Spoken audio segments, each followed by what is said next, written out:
Welcome your hosts, Caddy, Frink, and Sarah Kemp, as they lead discussions about substance use disorder and the journey to recovery. You're listening to Redefining Recovery, a recovery revolution. Hello out there in Radio Land. Hello. Who are you? I'm Sarah. Sarah Kemp. I'm Caddy Frink. Nice to meet you. Hi, everybody. This is Caddy Frink from Minnesota Recovery Connection. What show are we on, Sarah? Redefining Recovery, a recovery revolution. Yeah, baby. We got it. Yeah, we just came charging in like wild women from the great outdoors. So we're just kind of catching our breath and getting into it. Yes. Had a very, very good meeting today to get our walk for recovery. And rally caps. And gratitude breakfast. So we're going to talk about that towards we get to the end of the show. Something like that. Yeah. Towards the end of the show. There we go. There's the terms. So Sarah, what's right with you today, friend? You know what's right with me today? I was thinking about this. I don't. What I was thinking about, because last weekend we celebrated Eric's sister's birthday. Partner, Eric. My boyfriend, Eric. And you know when people say, like, in-laws or the partner's family, like, that can be a thing? Uh-huh. But it's not a thing for me. And I love it. And they've totally just embraced me. The Sarah? And the Gus and the Zoe are cats. Okay. And that's just a lovely feeling. Yeah. Because you never know how, like, your partner's family is going to be. Right. So to be part of their family, I mean, I know I have been for a while, but, like, I finally feel it. Right. It's like it's come full circle. Come full circle, more or less. So that's what's right with me today. Nice. Caddy, what's right with you today? Well, I'll be honest. It's maybe not Saturday that this show is actually happening. What? So I know. We are pre-recorded.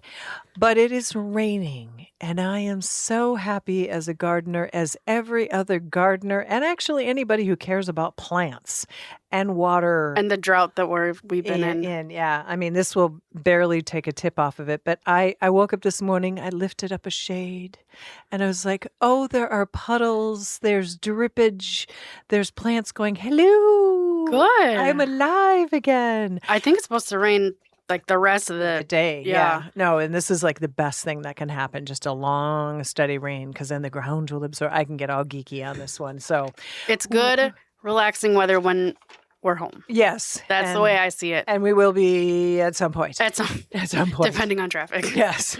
But yes, so I'm really grateful for the rain. Everything in the world needs rain right now. We need it for the northern part of the world, or the northern part of the state in Canada, for the fires there. Europe, please, Lord, let some rain happen in the European countries that are just literally struggling the same way we are. So we just want rain and peace and happiness all over the place. Right, Sarah? Yes, we do. Yes, that's and we do our best to try to help it along. Get a little giggle here and there. Yes. So as I said when we were opening up, we are beginning to get our walk for recovery off the ground. I know. It's so exciting. I know. It's sort of like it's September 12th, and we'll talk more about it, but it's like the machine is churning. It's that time of year. We put together the hit list parade of what we had to discuss today. And it gets exciting, and then Then you know it's real. Yes. So we just want to let everybody know that, our recovery community is super important to us. Yes. And bringing people together, having them talk about recovery, have them know that recovery exists however you see it. And if you check out our social media, your girl has been posting like crazy about Recovery Month, the Gratitude Breakfast, the Walk for Recovery, Rally Caps. So check it out if you want more details. We'll talk about it, but just there's more graphics and fun things on our social media. Because she's become a Canva madman. I have. It's very fun. As we evolve in our careers, I've been in it for a little while now, but it is one of many careers that I've had. And Sarah has taken on almost all of the social media. Well, actually, all of the social media. And it's fun to watch you, and then you teach me, and then I know what I'm looking for. But it's fun to see as recovery begins to envelop somebody, how much they grow. Yes, and the new skills that come out that you didn't know you had.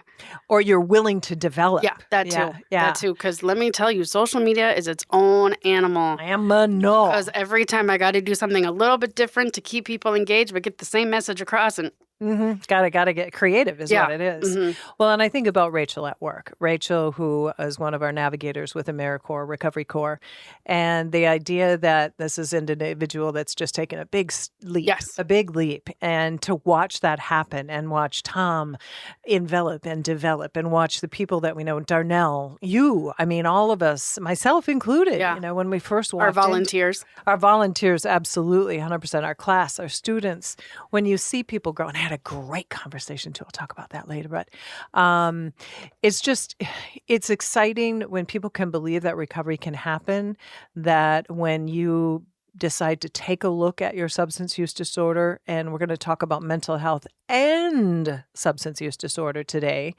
That was a nice walk-in, That wasn't it? That was. was really good. Right in there. And when you begin to be able to put the pieces back together, things begin to work out. They do. Imagine that. Who would have thought? Who would have thunk? Not me. Yeah. No, I wouldn't have thought about it. I had a really interesting conversation with a young man 2 nights ago, struggles with alcohol use. And he's in that just beginning to want to acknowledge, but afraid to acknowledge that there's something going on, knows it's a problem, but won't even say that I Have a problem. drink too much. I mean, he can't even say those words. And I'm like, oh man, do I remember that? You know, like Yeah. you. Yeah. Like You when, didn't want to admit it no, it's because if you admitted it, then it was real. And then you would most likely had to do something about it. some. Yeah. And that's what I was saying to this young man. I said, you're taking steps. He's like, yeah, but I feel like I'm not doing anything. And I said, are you talking about it? He's like, well, kind of. I'm talking to you. And I'm like, yeah, you are. And that's the first step for some people. Yeah. And he says, I guess I can look at you as an ally. And I'm like, yes. There you go. And then we shared that we had some common experiences, DWIs, and having some mental health issues, and just the struggles through life he's had to deal with, passing of humans, parents unexpectedly, or a duration of a long process. And I said, I've had fast and short. Yeah. And so when somebody realizes that they're not alone, Sounds like peer services to me. hey, That's what that is. well, what do we do at Minnesota Recovery Connection? Let's see. We got a couple minutes before we take a break. What is it that we do at Minnesota Recovery Connection at our essence? Peer-to-peer services provide individualized, participant-centered care. The way fancy. because our care is individualized. The goals that we create with our participants is individualized. We do edumacation. I like to say it that way because it's fun. We teach individuals who want to become peer recovery specialists. And we do advocacy. So our Walk for Recovery coming up is one of our biggest advocacy events that we have. Like huge advocacy. And to me, and you think about it too, when I talk about the Walk for Recovery, it's not just that we have the Walk for Recovery for our recovery community. What else is it? Well, you just threw me under the bus. I think it's for the community and for people. She's motioning to me. You can see me on camera. I'm doing things. For the community, for people that may not know exactly what recovery is, they can learn about it. Or if they're in early recovery, they can get resources. Spend time getting to know new people. Mm-hmm. Have amazing food from all the food trucks we're going to have.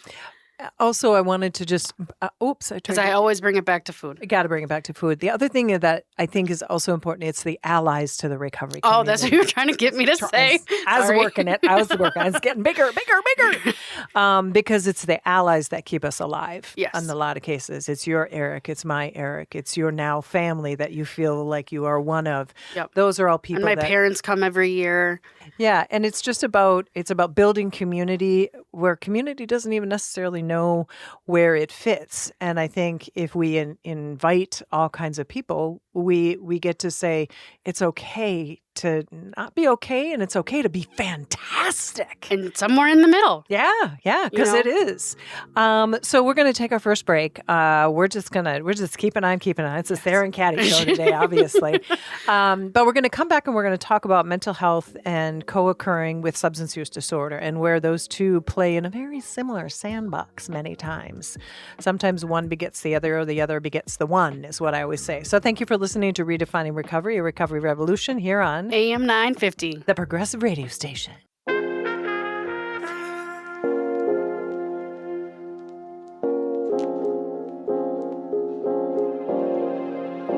Welcome to Redefining Recovery, a recovery revolution.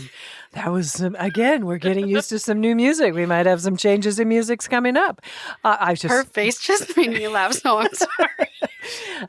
We've had to make some adjustments here, and that's okay, because, life is one big adjustment. It is the one constant in life that there's always change happening. Changes, yes. So great music. Just kind of surprised me with that horn starting out there. So welcome to Redefining Recovery, a recovery revolution. My name is Caddy, Frink, and Sarah Kemp. Like the Ice cream. Yeah, we got to have it in there. So last we met, I want to, can you tell it's kind of squirrely day? One of the things that's really important to think about when the folks that we're working with, as far as participants, our friends, our family members, Community members, a neighbor that I just was kind of mentioning, mental health is a thing. Yes, it is. It's a thing. Have you ever dealt with mental health per se, Sarah? I have generalized anxiety. Okay. What do you do for that? I tried medication, but I don't like it. Okay. I don't like what it makes me feel like.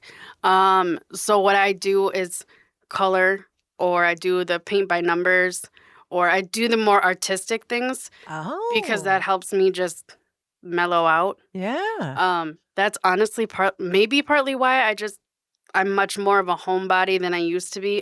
Because that's my safe space. Yeah. So my cats, honestly. Okay. I know I talk a lot about my cats. It's okay. But my cats. But Gus particularly, he's a snuggle bug, and he knows, he just knows when I need him. Really? Yeah, he's a needy boy, but he's a smart boy.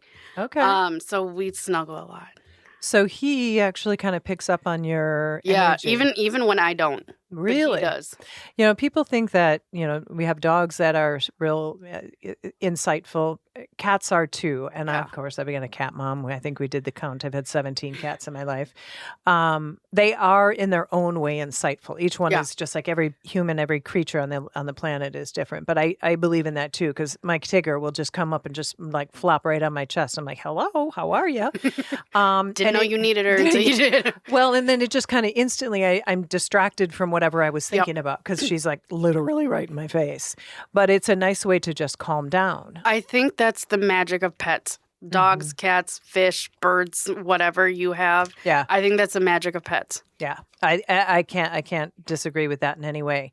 So one of the reasons why I wanted to talk about mental health and co-occurring issues with substance use disorder, as I say in class, and I think it's a fair statement that both of these play in the same sandbox. They do.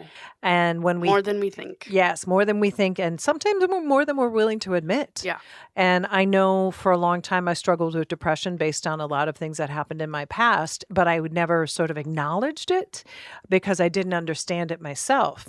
And so I have to give credit absolutely 100% to Dr. Sue Hoisington. She has been in my training, but in my life for now 8 years, and with Minnesota Recovery Connection for a gajillion since maybe the organization started. And I don't know how many classes I've done with Sue. 100 and... A lot. Yeah. Many, many, many. And so every time she comes into our class to help train our peer recovery specialist on mental health and co-occurring issues, I pick up a new something. Yeah. Or have a new thought about something. And so the repetitive nature of it, sometimes I'm like, oh, here we go again. The same videos, the same. Yeah. But there's really, if you keep thinking about something, it becomes more... you're more aware of it, more prevalent, or you're willing to accept it. Yeah. And I kind of had a couple of those aha moments in classes over the years. And it's just like, oh, That's not a wow. bad thing. No, it's not. What was the really big mind-boggling one? I got to think about it. So mental health and co-occurring issues are very common. And some of the major co-occurrings are major depression. We're talking about 58% of people that struggle with substance use disorder. Is that right with that a little teeny tiny writing there? Yes, with Yes, it substance use is. disorder. Sorry, my printer got a little bit dark on me. Bipolar, there's bipolar 1 and 2. I'll kind of do a quick description on that. 65% of people struggle with both substance use disorder and mental health issues. Schizophrenia is part of the community as well. And some of the times these descriptions are scary to people. Hmm. But what I have learned over these years is that there's are ways to help folks. Well, and I think the stigma too, we've gotten a lot better with the stigma of mental health, but it's still there. And I think the word change, and we talk about language a lot, and that is mental illness. Yeah. Somebody's got a mental illness. That's a whole, yeah. That's a whole layer of like another shame and another fear and another judgment. Then there's generalized anxiety disorder that Sarah just talked about. Yep. I think I have just a wee bit of that. 40% of people that struggle with substance use disorder can struggle with that. PTSD, panic disorder. Have you ever had a panic attack that you know? Maybe when I was using. Okay, I've had them in my recovery, and they are the most frightening things in the world. We'll talk just a little bit about that because a lot of people misunderstand panic attacks. PTSD, post-traumatic stress disorder, 26 to 52% of people. I remember Sue always says that post-traumatic stress disorder, trauma issues really are sort of a navigating scale because trauma and substance use, they play in the same They sure sandbox. do, yeah. A lot. I mean, there isn't probably many people I know that don't have some sort of traumatic life experience. Personality disorders, about 24%. And then what I didn't put on here that I put on something else is TBIs. No, it's not on there. You're not going to see it. Oh. TBIs on that front page, traumatic brain injury. And that one was kind of surprising because I wanted to, I'm always tweaking the information that I share with people because I think it's important because I got to get more smarter too. Well, and just more recent information too. Yeah, and I think there's a lot of acknowledging of all the different places and spaces that people who struggle with substance use disorder, what is it correlating to? What is the origin? And as you as a child, I had ADHD. And so that is a diagnosed mental health issue, correct? Yes. And what did you do for that? I took Ritalin from junior high through college. Yes. Which was a great tool. And then I realized what it can do when you take too many. Because what it does is it keeps you up so you can study longer. Okay, well, I used it for studying. Or you can just stay up longer and get more things done. Right.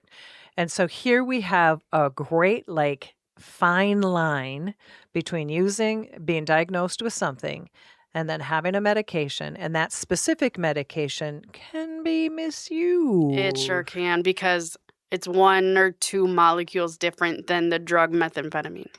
And see, this is where I want everybody to hear that here's Sarah in front of me, 6 years, 8 years, how many years? 6 years. 6 years. I never remember. I think it's 6. Somewhere in there. You're in recovery for a nice chunk of time. Yeah. And you are on the other side of this. Anything can happen. Something could happen. I think kind of doubtful that it will. But here you are as a young person diagnosed with a mental health thing. And then that led you to something. So who's to say that somebody isn't at any age diagnosed with depression, but they don't want to cope with that. But they know what they can use to cope. And they can use any amount of chemicals out there to do that. So this is why this conversation is important because you might be diagnosed with depression, but before you acknowledged it, understood it, had somebody say, hey, I think there's something more going on here. You went to alcohol, you went to opiates, you went to inhalants, you went to cannabis, and you're like, oh, I feel better. And then you think nothing's wrong. and then it gets better. So I'll just keep using that. Right. That's what I mean. They continue using it because it's helped them. So they think they're better. Right. When in fact, I think really what's happening is that you're masking what the problem is. And this is And avoiding in a way. Because sometimes you don't know any better. Yeah. Or I know for a fact, and tell me if you agree with this, is that I sure do. I'm sure.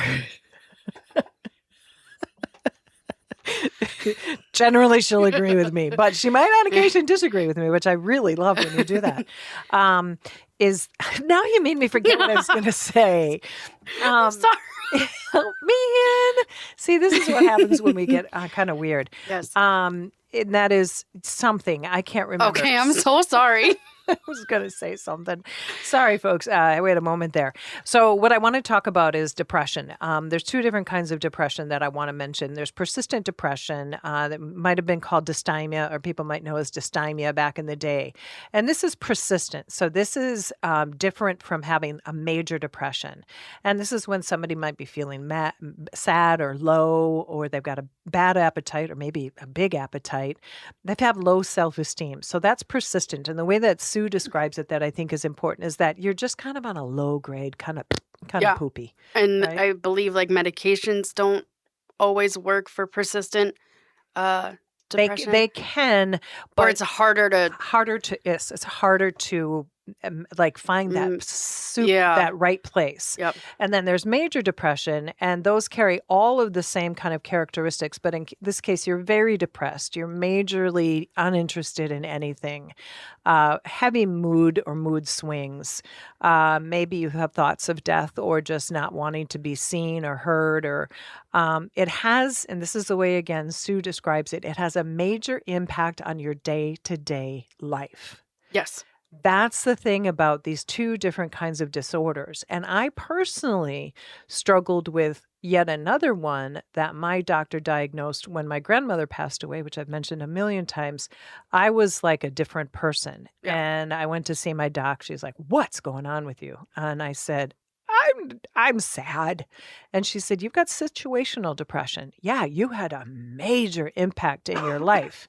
And so let's give you something to kind of lift your mood a little bit." And this is where the SSRIs and SNRIs, all those bringing the serotonin up, bringing some of the dopamine up, kind of getting a better... Getting the brain... kind of back and happy. Yeah. Or at least not Trying as down. to. Yeah, moving your mood up. And mood is described by many different things. And that was a change that I made now, 13 years ago? And I've never gone off of the antidepressant, and I'm never going to, because I never want to feel like that again. Yeah. And I'm just not willing to take the risk. No, why? Yeah. So when we think about substance use disorder and depression, you've got somebody who's low, who, I'll use myself as an example, used alcohol for quite a long time because it made me not feel like I was so low. Yeah. Because I was falsely high, even though I was drinking, which is a depressant. But it alters your mood. It alters your character. You get a little happy, get a little high. Then I would smoke some cigarettes and throw that into... Yeah. Oh, it just shocked you. Wow. Oh, you didn't know that? No. Only when I drank, because it was a high-low. It was a high-low. Right. No, that makes sense. Yeah. So... But I'm just shocked. Yeah. Well, don't be shocked. Well, I could probably shock the heck out of you. So we just want people to understand. And one of the things that has been extraordinarily helpful for people that are trying to understand depression, because this is what I was going to say. Culturally, a lot of times people think, "Oh, if I'm depressed, just pull yourself up by your bootstraps. Come on, just get over it. Move forward. Just keep yourself going." What's the video that Sue always plays? Big black dog. My big black dog. Yeah, that's a great tool, visual for people to show their family or friends that are struggling to understand what depression is. Mm-hmm. And what it does is it sort of shows this character and a big black dog, and how that dog will ultimately just envelop the human. Take over. And you can't see outside that. We want to hide our depression. We want to hide how we're feeling. We're not going to lie to people. We're going to use potentially chemicals to sort of overcome that. So that's where stimulants can come into play. Yeah, or alcohol or anything. Yeah, anything. But but I mean, the stimulants would keep you keep you high. Yeah. So, so if anybody is trying to understand or wants to understand a big black dog, all you do is put that into the YouTube. Yes. And it'll come right up. There's a couple of variations on the video, but I really like that one. And then bipolar. Anybody out there on bipolar? Hands in the air. Okay. Bipolar 1 and 2. Bipolar really does have a significant connection to substance use disorder is what I found in our classes. Because I'll ask people, have you ever been diagnosed with something? And many people's hands go up. Almost everybody. Yeah. And really what it is that one involves manic episodes and mania. And then the other one involves a milder mania with depression. So bipolar 1 is really about being in a manic state. And then bipolar 2 involves a hypomania. So that really that high and then high, low, and then crashing with that depressive episode. So you're kind of like, you're just literally, floating between two different worlds, and you can't really, I know I've seen people just not be able to manage. So that's when medications really come into play. And important to take them. Yes. And a lot of people, I know Robin Williams was one because Sue Hoisington sort of was familiar with him, literally. Yes. And somebody who's got bipolar doesn't like to take medications because it takes away the high. And their creativity. Yeah. And it really is something that can be a real bummer. Yeah. For somebody who likes that. And they're like, why would I want to feel less than, even though the behaviors around mania, which, people will overspend money, they will overindulge in paint their whole house. Yeah, overindulge in all kinds of activities, buy things, sell themselves, sell drugs. I mean, they'll do all kinds of stuff in these states that they normally wouldn't do. Yeah. So, and then talk a little bit about anxiety. What does anxiety look like to you? I worry a lot. I think I've gotten better, but I'll worry about things that aren't needed. Mm-hmm. Like when we went through this whole transition. Describe the transition. When we moved from 800 Transfer Road to where we are now. Yeah. I took care of everybody else, and then I completely forgot about myself. But then I know that everything was going to be fine. Like I knew it, but there was something else that was like, nope, it's not going to be fine. Like it just... you had a tape continue to play. And even though I tried to be like, it's going to be fine, like, shut up. But, but it's still, it still ticked through. Yeah. So it took me a while to get used to this idea. Yeah. And comfortable with it and actually not be upset by it. Yeah. But sometimes I just worry about things that I don't need to. Mm-hmm. But I think I've gotten more like in the artistic stuff, the coloring and the painting and all that stuff recently, and that's helped a lot. Yeah. Well, I think what happens is that we get ruminating on something. And we just keep kind of recirculating a story, and then it goes off in a squirrel event here and another squirrel event there, and then we're like, what am I thinking about? That's not what I need to be worrying about. And sometimes it happens when you're trying to sleep. Oh, Lord help me. Yeah. So you can be restless. You can feel on edge. You can have tension. Your concentration comes and goes because we squirrel. I like that term squirrel. We squirrel all the time, Sarah and I. And you just can't follow through with things either because you're too distracted about what you might be worried about or what you're unclear about. And I think that's when we left our office at, like you said, at 800 Transfer Road and moved to a community workspace. Sarah was not. No, I didn't like it. I was not a fan. I was like, what is this? I don't think this is going to work. Even though I know what will make it work, it's just not what I'm used to. And I'm a creature of habit, which I've come to find out, which I didn't realize until after the fact. But I know it's all going to be fine. We're going to figure it out. And it's about that lack of knowing, understanding, and some discomfort that people will then use substances to escape. Maybe it triggers their anxiety or it triggers their depression. So imagine somebody struggling with their alcohol use or their any chemical, their opioid use, their methamphetamine use, and then something changes, something really big changes. Yep. There's where you are or somebody passes away you can slip into depression, and then your substance use could just go off the charts. And that's where substance use and mental health issues can really play havoc on Yes. someone. And when you're, and I know Rachel says this to people all the time, but therapy is always a great tool. My goodness. Therapy, journaling, art, ways that you can calm yourself down. Yep. But most importantly, and I think this was, when I talked about my situational depression, see if you can find even a medical doctor. Therapy is something that you sometimes have to gravitate to, but Yeah. even if you have a doctor or you even have like a clinician that you're comfortable with, admitting that there's something going on. Because when we all go to the doctor, we have to fill out those forms. Are you feeling Every depressed? time. Are you Yep. feeling depressed? Are you feeling this, Are feeling you that? safe at home? Are you eating enough? And these are intentional, folks. These are the questions to answer honestly, because the job of the medical field, as challenged as it might be, is to help us. And if we admit we have something going sideways, these are the places and spaces that the help can begin to come in. Yes. And Get resources where you can. yeah, and then we've had plenty of people call who have been using substances. They call MRC and they're like, "I'm just super depressed. I don't know. Can you help me?" And we're like, "Sure." Yeah. Sometimes that phone call is the first step to making small but impactful changes. Yeah, and it's all really, it's all complicated. And I think the thing that maybe even talking to this person that I talked to the other day, that first step of admitting something is just not right. Yeah. I can't even, but I kind of can. Can I put my finger on it? Is it this? Is it that? And the thing is that there's generally a multitude of things going on with a person.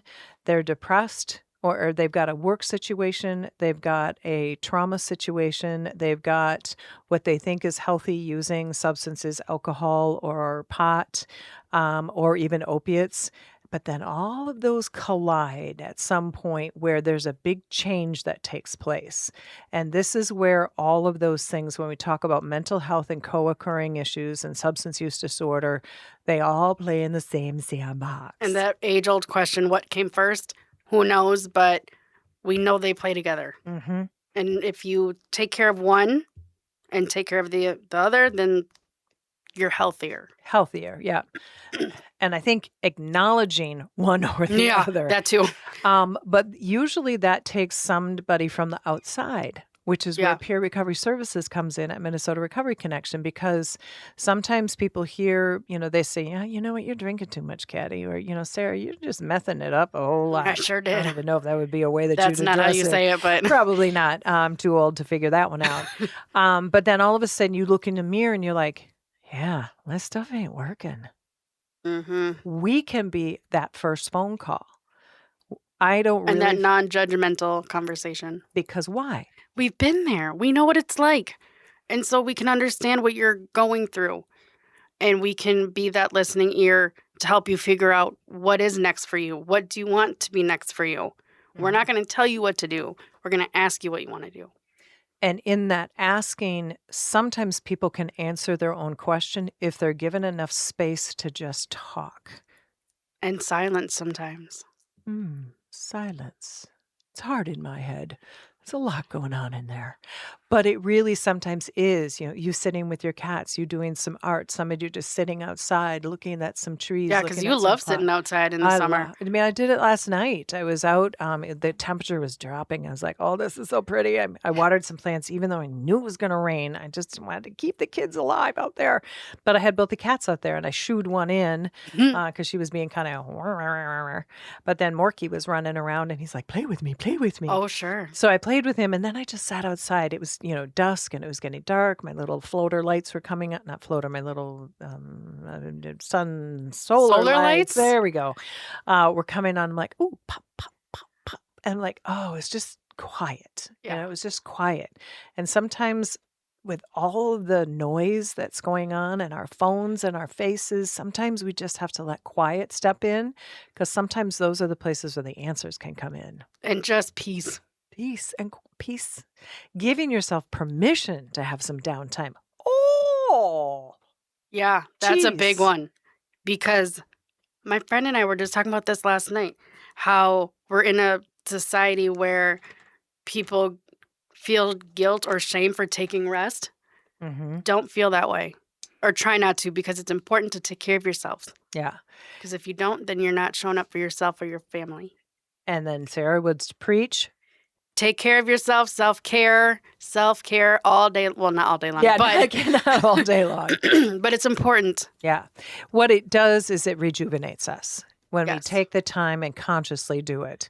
We're about ready to take our second break. I want to say thank you for listening, and hopefully a little bit of what Sarah and I have said, it may be a little uncomfortable or it might be a little unfamiliar, but you might hear people talking about things like this, and then just walk into that space like, hey, tell me more about how you're feeling. Tell me how you're talking with this really cool I know, I was music. gonna That's say. kind of just makes you kind of smooth in your seat. Thank you for listening to Redefining Recovery, a recovery revolution. My name is Caddy Frink. Sarah Kemp, here on AM 950. Thank you.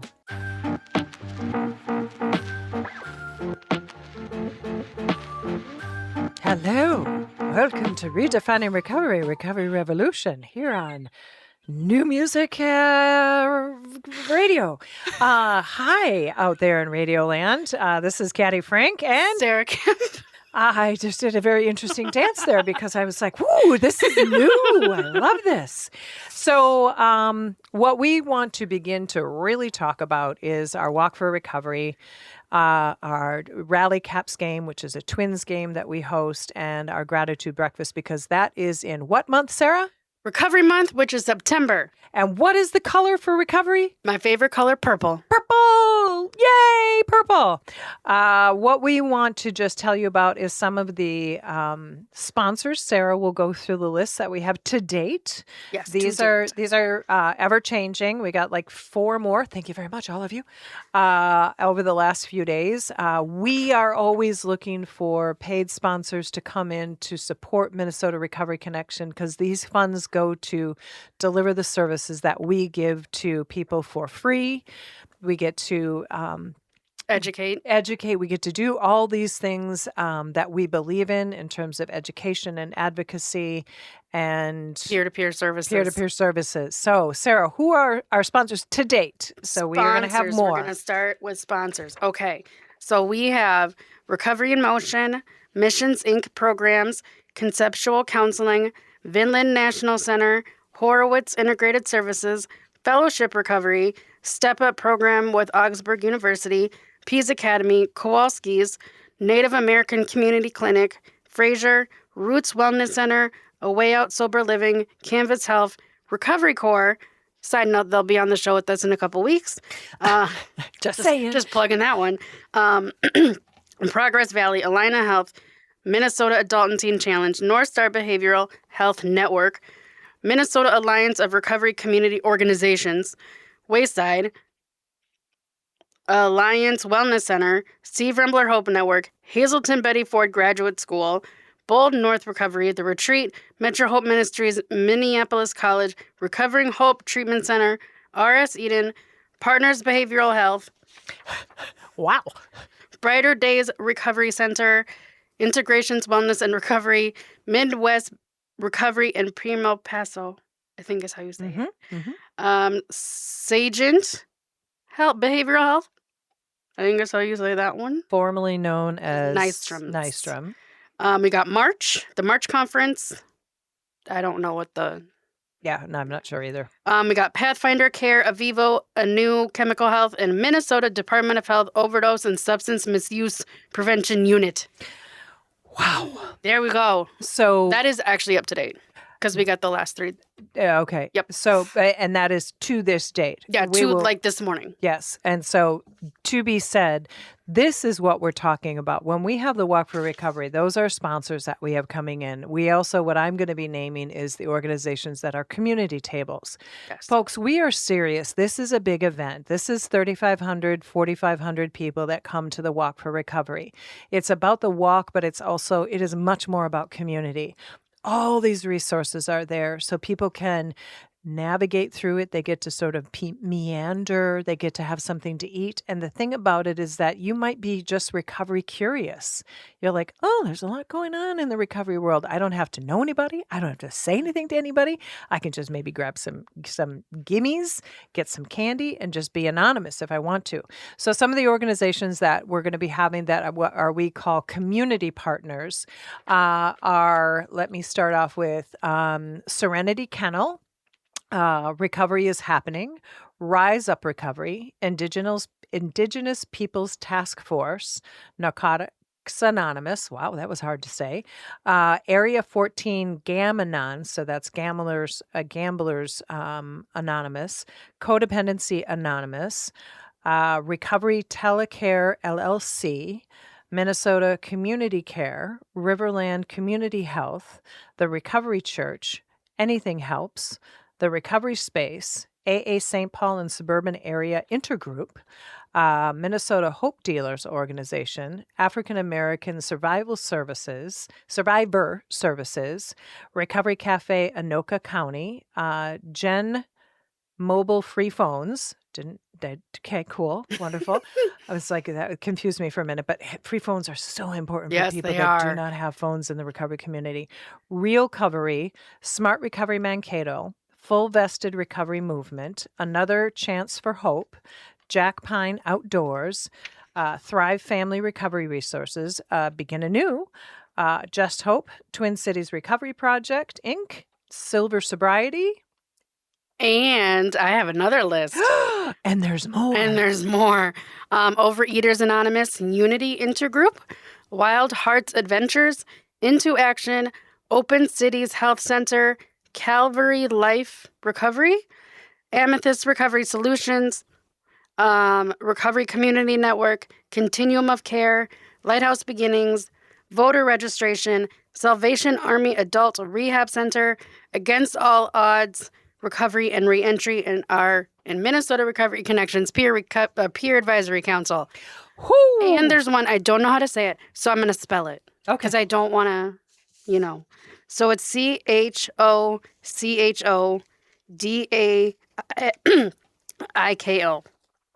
I wish we knew how to pronounce that. I don't know how to say it, so I don't want to. Well, I know. And what we'll do is we'll get the phonetics pronunciation. That our apologies. We don't want to offend anybody. And we just don't want to. We just don't want to missay it. Thank you, Sarah. Yes. So the reason why we're talking about this, folks, is that we're coming on the big month for recovery. But recovery is everywhere, and what you just heard of is lists of organizations that are out here that are here to help you. And I mean, we just read off a cool 70, 80 organizations. And that's not all of them. That is just a list of people that are going to, at this point, and maybe more to come, will continue to educate you. I think last year we had over 100. Or close to. Yeah. I think it was over 100 that participate in our event, but they are there to help the recovery community. Because they're passionate about helping people. And everybody, I say, has their secret sauce, their special place that they help people. I mean, there's the phones. That's a whole organization that just gets phones to people that don't have them, that are in need. There's, specific cultural communities. There's specific housing. There's social services, clinical services. Harm reduction services. So, the idea that, and mental health services are there as well. Many of Reentry, thank you. There's many, many spaces and places where people can get help. So I say many times on this show, if you are someone who's struggling, or if you know somebody who's struggling, reach out to us, Minnesota Recovery Connection, minnesotarecovery.org. Go onto our website if you're just not quite sure where to go, you want to just sort of investigate it. Put in recovery services into, whatever your search engine is. And there's a lot out there because the people that are hurting need people to love them and care for them. And listen to them. And not tell anybody what to do, folks. It doesn't work to say, you should stop. This is what you need to do. Those are words that we've already said to ourselves time and time and time and time and time again. And who likes being told what to do when they're already beating themselves up. Yeah, potentially. Because the disease of addiction is that. It's a disease. It's a dis-ease with what is going on with you. Wow, you just went into teacher mode again. I did. I do all the time. You never shut it off. I never shut it off. And, one of the things I'm on a special project to do a kind of a combination of mental health and substance use disorder education for people. And I think that's going to be helpful for a lot of people who want to dabble in both areas and learn more about both. Yeah, because we just have to admit that if you've got trauma, that can be a mental health concern that you are living with that you're going to use a substance to make go away. Yes. That if you have trauma, you have a mental health thing going on. So, gosh golly, Sarah, this went by fast. It did go by fast. Yeah. So what do we also, we have our... we got Rally Caps coming up on September 15th, which is a Tuesday, $1 hot dog night, Twins versus the Yankees. And we have tickets until now. If you go to our website, you can purchase them online for $16. And then we also have our gratitude breakfast Thursday, September 24th, in partnership with Augsburg Step Up program. You can buy those tickets online as well. Woo! Nicely done. I had to close my eyes. Yeah, but... she had all those posts that she's been doing right out of the gate. Well, thank you for listening to Redefining Recovery, Recovery Revolution, hosted to you by Sarah Kemp and Caddy Frink. We are Minnesota Recovery Connection. Thank you, AM 950, the progressive radio station. You rock. Thank you. Bye.